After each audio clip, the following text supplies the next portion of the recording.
তো ফ্ল্যাশের আলোতে হয়েছে এটা বলছি শোন।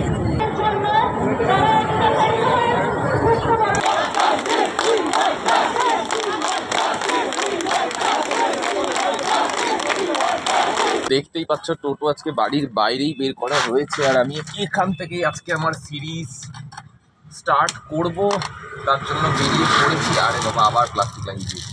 এখন বৃষ্টি হচ্ছে না কেন লাগাচ্ছে কি জানি। এটা অ্যাকচুয়ালি এই জন্য লাগিয়ে রাখে প্লাস্টিকটা, যাতে গার্ড হয়। গার্ড হলে যেটা জল টল পড়বে না, তাতে এক্সিলেট করতে সুবিধা হবে, মিস করবে না, এই জন্যই এটা দেয়। বাট এখন এটার প্রয়োজন নেই, পকেটে রেখে দিই।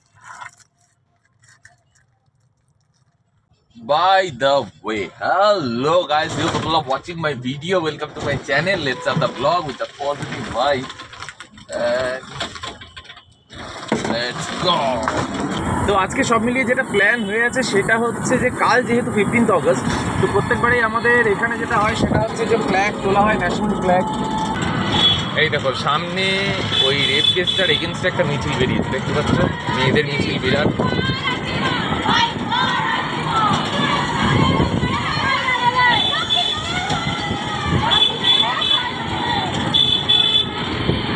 হয়ে গেল না ভাই, এইটুকুটাই মিছিল শেষ, এইটুকুটাই গল্প শেষ। আর দেখতে পাচ্ছ কেমনভাবে পলিটিক্যালি এটাকে একতরফা বানানো হচ্ছে, মানে একটা অদ্ভুত। এটা আমি ফেসবুকেও লিখেছি এটা নিয়ে, আমি ফেসবুকেও লিখেছি এই ব্যাপারটা নিয়ে। হঠাৎ করে প্রতিবাদটা এরকম মেয়েরা জমায়েত হোক, মেয়েরা এই করুক সেই করুক, কেন ছেলেরা নয় কেন? ছেলেরা নয় কেন?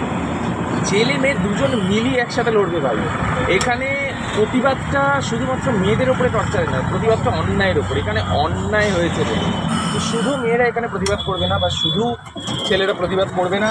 রাতে যদি মেয়েরা জমায়েত হয়, দিনে তাহলে ছেলেরা জমায়েত হবে, এইসবের কোনো গল্প নেই। সবাই একসাথে জমায়েত হতে হবে। আর কথাটা এখানে সেটা নয় যে একদিন দুদিন মিটিং মিছিল তো করা হলো, এর আগে কিরকম ঘটনা ঘটেনি, ঘটেছে। মিটিং মিছিল তখন হয়নি, হয়েছে। হওয়ার পরে শুধু শাস্তিটা আমার চাই, যে যাতে যোগ্য শাস্তি পায়। কিন্তু কোথাও কি এটা বদার নয় মানুষজন যে শাস্তি দেওয়ার মতো জায়গাতেই যেন যেতে না হয়, এমন কিছু করা হোক যাতে মেয়েরা সেফ থাকুক। আর যার মেয়ে চলে গেল তার তো গেলই না, তার এখন অপরাধীর যোগ্য শাস্তি নিয়ে তার মেয়ে ফিরে আসবে না। তাহলে সরকারের উচিত এমন শাস্তি দেওয়া যেটা দেখে আরও 10টা এইরকম মানসিকতার মানুষের বুক কেঁপে যায়, এইরকম কিছু করার আগে 100 বার ভাবে। তাহলে হবে প্রোটেস্ট। একদিনে রাত্রিবেলা মেয়েদের জমায়েতে কিচ্ছু পাল্টাবে না ভাই। তো এপিসোড শেষ করেছি, করে এখন ওই বাড়ির সামনে দাঁড়িয়ে রয়েছি। মা দেখছো এখনো পর্যন্ত কিন্তু দরজা খুলছে না। মা কেউ নেই, আমার কোনো ভ্যালুই নেই বাড়িতে। দেখছো এই কষ্টে আমি টোটো নিয়ে বাইরে ঘুরে বেড়াই, মানে টোটো নিয়ে টোটো করি। এই কষ্টে আমাকে ঢুকতেই দেয় না কেউ বাড়িতে ভাই। খিদে পেয়েছে, তৃষ্ণায় গলা ফেটে যাচ্ছে, কথা বলতে পারছি না, গলা ধরে যাচ্ছে, কিন্তু গেট খোলার কেউ নেই। কি বলবো, কি কষ্ট ভাই, মাথা ব্যথা করছে, কান খুলে দিয়েছে। তো এই যে মা আর এই হচ্ছে পিসি, এখন এরা দুজন মিলে যাচ্ছে বাজারে। কারণ কি করবে বলো? কালকে 15ই আগস্ট, হ্যাঁ, সব জিনিসপত্র কিনতে যাচ্ছি। আচ্ছা, কি কি কিনবে? এই আগে কিনবো, রং কিনবো, মিষ্টি কিনবো, মালা কিনবো, পতাকার কাগজ কিনবো, এইসব। আর কালকে তোমাদের কটা থেকে হচ্ছে প্রোগ্রাম? বলো বলো। 9টা থেকে স্বাধীনতা দিবসের পতাকা তোলা হবে। ও উত্তেজনা। কথা হচ্ছে আমি কিন্তু যাচ্ছি না, আমি জোড়ামন্দির পর্যন্ত যাচ্ছি, কারণ পিসি হেভি ঘুগনি বানিয়ে এনেছে, ওটা খাবো। বললাম তার সাথে একটু কোল্ড ড্রিঙ্ক না হলে হয়তো, আমি কোল্ড ড্রিঙ্ক নিতে চলে এসেছি। কারণ আমার বাড়ি থেকে আবার এডিট করে দিয়েছি, কালকে আমার নতুন সিরিজ আসছে। তো বাকি ভিডিও যদি কিছু করে তাহলে মা করবে বাজারে গিয়ে, অ্যান্ড সেটা পারবো না, আমি বলেই দিই। খাওয়াবো তো, খাবার খাওয়াবো, যা করে আন। না দেখতেই পাচ্ছ রাতের জমায়েতে প্রথম এসছেন যিনি, তিনি হচ্ছেন মা শীতলা। এখানে একটা জ্বালিয়ে নিয়েছে। এই যে কালো জামা পরে এরকম ভাবে কে বেরোচ্ছে, একবার মুখটা দেখান। মুখটা দেখান আপনি, মুখ লুকোনোর চেষ্টা করবেন না, মুখ লুকোনোর চেষ্টা করবেন না, দেখান মুখ। আপনি দেখতেই পাচ্ছেন মুখ লুকিয়ে যাচ্ছে। তো এরকম লুকোনো মুখোশধারী মানুষদেরকে এক্সপোজ করার জন্য আজকে এই মিছিলটা হচ্ছে, যতটুকু জানি। কিন্তু যেটা ব্যাপার হচ্ছে যে আমাদের মনে হয় যে রাত্রিবেলাতেই মিছিলটা হচ্ছে, হওয়ার পরে যখন সবাই বাড়ি ফিরে যাবে তখন সেগুলি পৌঁছবে, তো তার জন্য আমাদের যাওয়া উচিত। আর তার থেকেও যেটা বড় কথা হচ্ছে, যেটা এই মিছিলে হাঁটার সময় বা এই মিছিলটাতে যাওয়ার সময় আমি কোনোরকমভাবে ভিডিও নাই বানানোর চেষ্টা করব। যদি খুব এমার্জেন্সি কিছু সিচুয়েশন হয় তাহলে আমি দেখাবো, না হলে নয়।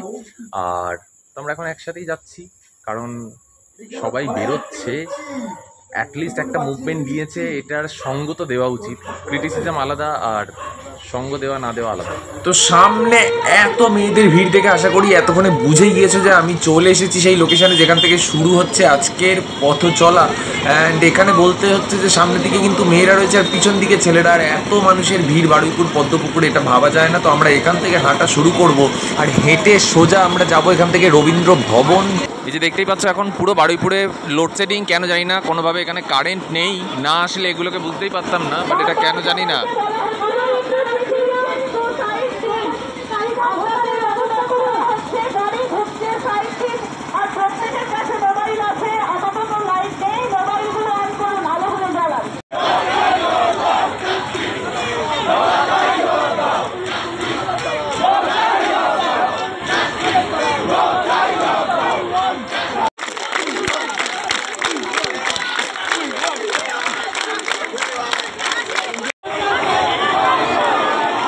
শুধু ফ্ল্যাশের আলোতে হয়েছে এটা, বলছি শোনো।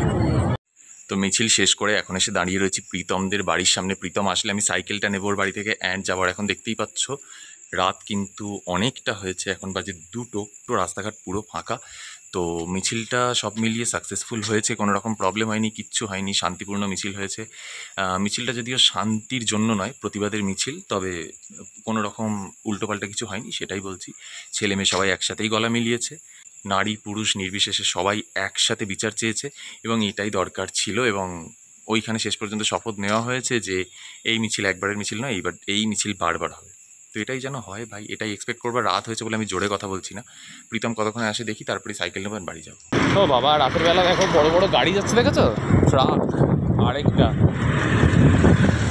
আবার ও 15 আগস্টের জন্য সাজিয়েছে এরকম করে ক্লাব।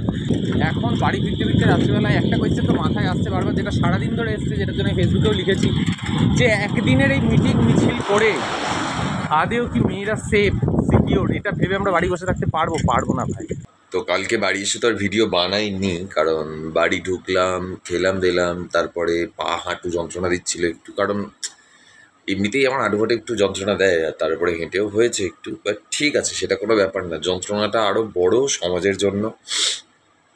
আমি সকাল থেকেই বলছিলাম ব্যাপারটা, মানে তোমরা ব্লগটা দেখলে বুঝতে পারি, সকাল থেকেই বলছিলাম যে ইউজলেস, একদিন এটা করে কিচ্ছু হবে না, এটা সত্যি কথা। আমি ওই মিছিলে হেঁটেছি, প্রচুর সাবস্ক্রাইবার ভাইদের সাথে দেখা হয়েছে, একসাথে সবাই মিলে গলা ফাটিয়ে জাস্টিস চেয়েছি, শেষ পর্যন্ত ছিলাম মিছিলের।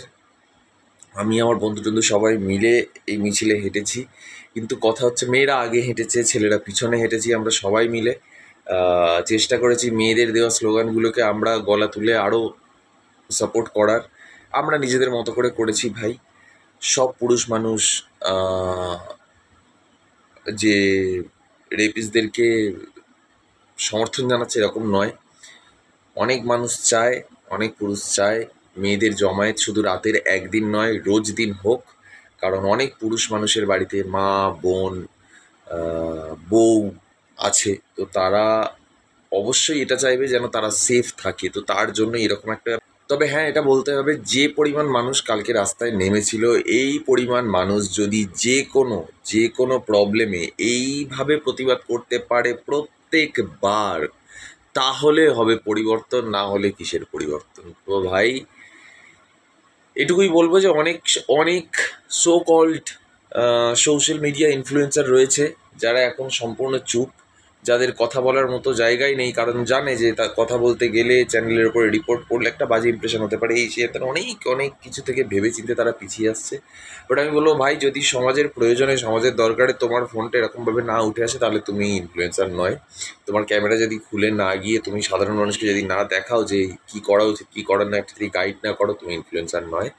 তো সেলিব্রিটিদের ক্ষেত্রেও একই কথা সাজে। তো আমার আজকের বক্তব্য মোটামুটি এখানেই শেষ হলো। আজকে রেডি ফেডি হবো, গিয়ে পতাকা উত্তোলন রয়েছে, মারা ওখানে পতাকা তুলছে। ওরা মনে করে যে এই দেশে ওরা সেফ, তো ওদের এই বিশ্বাসকে সম্মান জানিয়ে, ভরসা জানিয়ে আজকে যাবো গিয়ে পতাকা তুলি ভাই। এটার ব্লগ আলাদা আসবে। তো আজকের ব্লগটা এখানেই এন্ড করছি।